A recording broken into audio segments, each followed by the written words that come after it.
बिस्मिल्लाहिर्रहमानिर्रहीम। अस्सलाम वालेकुम।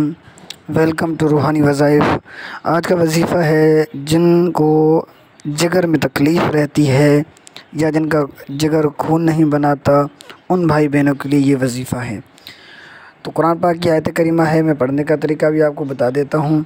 उससे पहले मेरी आपसे रिक्वेस्ट है कि मेरे चैनल को सब्सक्राइब करें, बेल आइकन पर क्लिक करें और वीडियो को लाइक करें। इस तरह की मज़ीद वीडियोज़ अगर आप चाहते हैं कि आपको मिले। तो आते हैं वजीफ़े की जानिब। जिगर में दर्द हो, ये सूरह रहमान की आयत है। मैं पढ़ के सुनाता हूँ आपको। बहुत ही आसान आयत है। तबारकस्म रब्बिका ज़िल जलाली वल इकराम, ये आयत करीमा है। तबारकस्म रब्बिका ज़िल जलाली वल इकराम।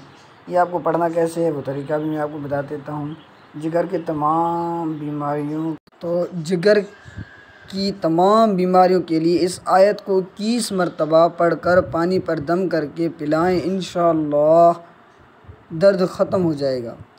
तो ये आयत करीम आपको 21 मरतबा पढ़ना है, पानी पर दम करके फिर पीना है। अगर ख़ुद को है, किसी और को है, भाई को है, बहन को है, किसी को भी है, तो ये आयत करीम आप पढ़कर पानी पर दम करके उसको भी पिला सकते हैं। अल्लाह आपको अपने हिफ्ज़ व अमान में रख के मिलते हैं नेक्स्ट वीडियो में। अल्लाह हाफ़िज़।